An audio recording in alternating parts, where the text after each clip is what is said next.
Hi everyone, welcome. My name is Wardul Hassan and I will be teaching software design and architecture this semester. Um, so welcome everyone to software design and architecture. Think of this course as a journey through the blueprint of the digital world. Just like a great architect designs buildings that are both beautiful and functional, we will explore how to create software that is elegant and efficient.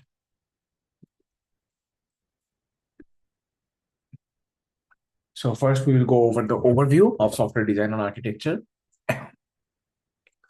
So why is software architecture a big deal? Um, well, think of it like the blueprint of a house. It's the plan that turns a pile of bricks into a beautiful home. Architecture gives us the map of our software's journey from idea to reality.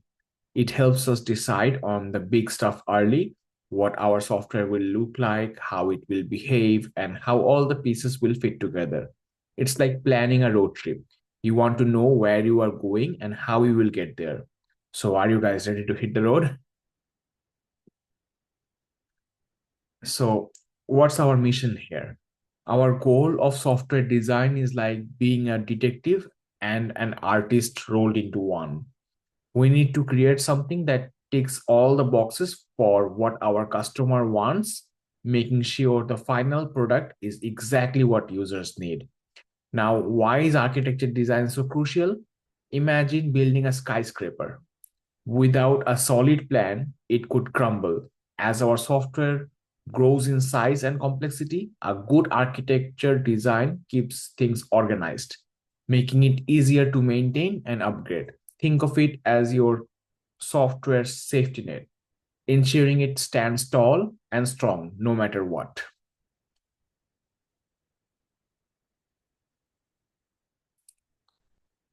So, think of architecture as the ultimate GPS of our software's journey. It is the blueprint that guides us through the entire construction process. The plan tells us how every piece of the software puzzle fits together and interacts. Without it, we'd be lost, like trying to build a rocket ship with no manual. And here's the kicker: the success of our software heavily depends on the blueprint, on exactly this blueprint. A solid architecture makes sure our system is strong, can handle growth, and is ready for any twists and turn the future throws at it. Basically, a good architecture is like having superpowers for your softwares. Imagine building a house on a quicksand. Sounds like a bad idea, right? That's what poor architecture design does to a software. It can make our system shaky, expensive to fix, and hard to improve. You might end up with a software that can't keep up with new demands, behaves unpredictably, or just plain performs badly. It's like trying to drive a car with square wheels, slow, costly, and bumpy. Plus, security holes and a clunky user experience can scare users away faster than a ghost in a haunted house. So, good architecture, it's non-negotiable. A quality architecture design is like having a Swiss Army knife for your software. It makes sure the system is reliable, can grow with ease, and stays easy to maintain. Think of it as a magic shield, reducing risk from keeping everything on track with solid planning and clear visual flows. With a great blueprint, our dev teams works like a well-oiled machine. All speaking the same language, it also makes our software easier to build, test, and tweak. Plus, we get a handle on performance, security, and user friendliness, making sure our software is not just good, but legendary.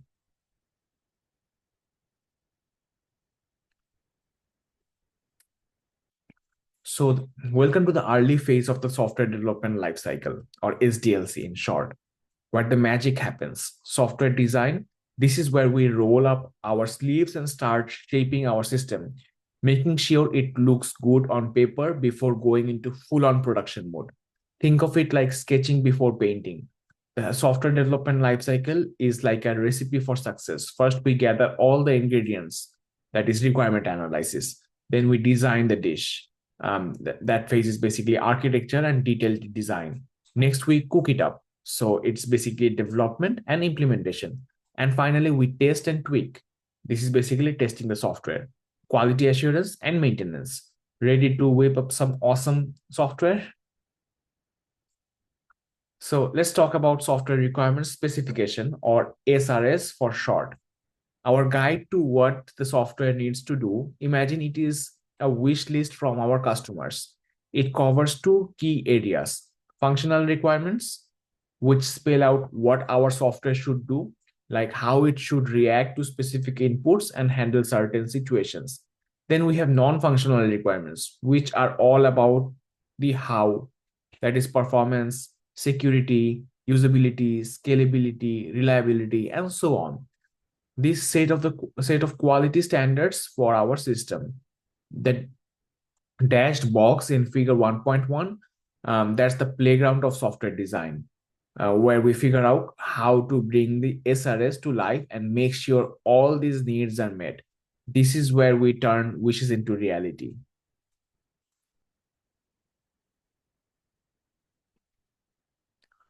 Now let's talk about the software design description, or SDD, a blueprint for the software that's about to be built. Think of it as a detailed map that shows every twist and turn. The SDD breaks down the whole system into manageable chunks, describing each module, its parts, and how they fit together. According to the IEEE recommended practice shown in figure 1.1, the SDD covers everything: the design overview, the purpose, the scope of the system, and how everything decomposes into modules, data, and processes. It outlines dependencies, connections, and attributes, gives a peek into the user interface, and dives deep into the nitty gritty of each module. Basically, the SDD is like the script for a blockbuster movie. Every scene planned out to perfection. Now let's quickly look over software architecture. This is bridging requirements and implementation. Here we have the box line diagram, a simple yet powerful way to visualize our architecture design. It's like rough sketch of our software's skeleton. Each box represents a different part of the system, each with its own job. Some handle the core business logic, other manage data, and some act like matchmakers, connecting different services. But remember, this diagram doesn't give us all the programming details. It's more like a big picture map. We can arrange these boxes in various ways: multi-layered systems where each layer has its own role, hierarchical, hierarchical system where control flows from top to down, and the modular system, where independent parts connect through well defined interactions. It's like building a team where everyone knows their role and how to work together. Now, let's talk about the lines connecting our boxes. These lines show how the different parts of our system chat with each other during operation. Think of them as the lifelines of our software. These connections can happen in a bunch of ways. We've got batch sequential, where things happen one after another in a set order, like following a recipe. Then there's multi threaded, where multiple operations run simultaneously, perfect for multitasking. Connections can be direct, like a phone call, or indirect, like leaving a message. They can be synchronous, where one part waits for a response, or asynchronous, where it sends a message and moves on. And finally, communications can be peer to peer, a direct line between two parts, or broadcasting, where one part sends a message to everyone. It's all about keeping the conversation flowing smoothly.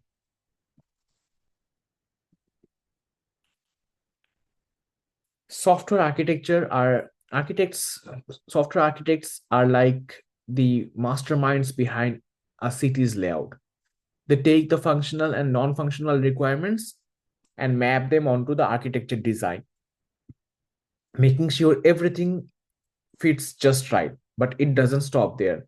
They also judge trade-offs and keep stakeholders in the loop, ensuring everyone's on the same page. The architects break the system down into subsystems, making sure they Every part is flexible, easy to develop, and can be updated or replaced without a hitch. They set up how these subsystems will interact, whether it's a data flowing, controls, guiding, or messages being sent. Architects also choose the right architectural style for the job, analyzing quality attributes and non functional requirements to make sure the structure architecture fits like a glove. Their ultimate task to take the software requirement specification or SRS and transform it into a robust and effective architecture design. It's like turning a blueprint into a fully functional, thriving city. Now, let's look over some architecture styles. Uh, let's dive into architecture styles, the playbook for structuring our software systems. An architectural style lays down the rules, constraints, and patterns for organizing the system into elements and connectors. Think of it as the DNA that defines how the whole system will look and behave.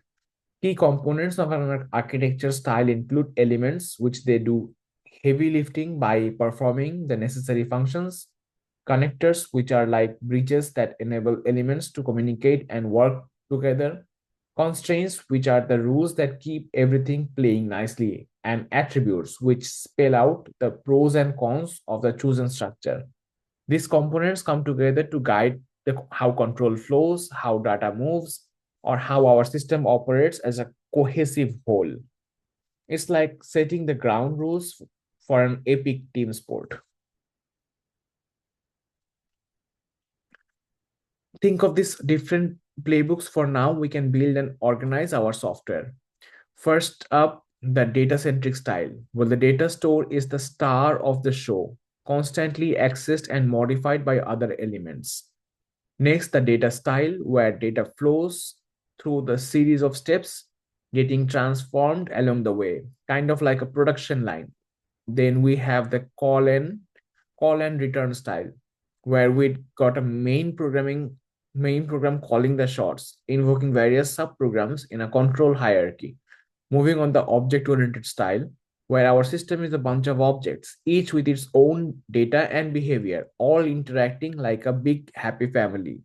Finally, there's the layered style, where the system is built in layers, each one handling different levels of abstraction, from high level concepts down to the nitty gritty details. We'll be diving deep into each of these styles in the upcoming chapters. So get ready for a detailed exploration.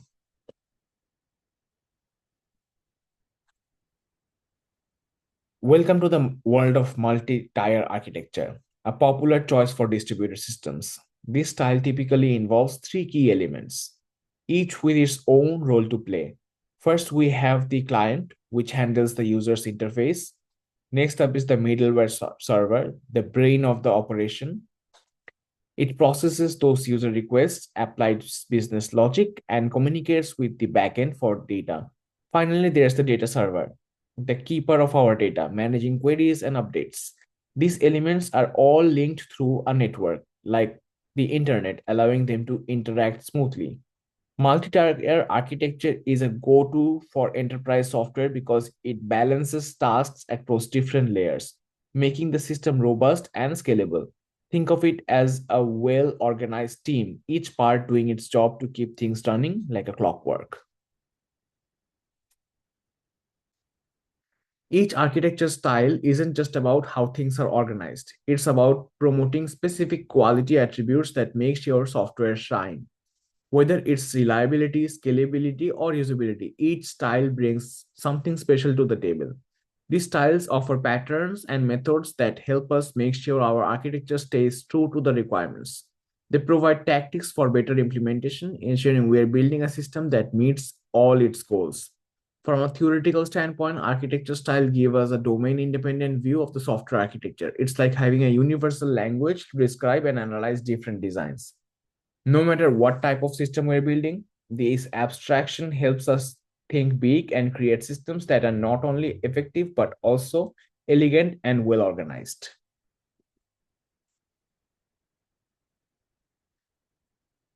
software systems often fall into specific application domains like image processing, motor control, or web portals, each with its own unique needs and reference models. For example, the Model View Controller, or MVC, is a superstar in the world of interactive systems, neatly dividing functionalities into subsystems.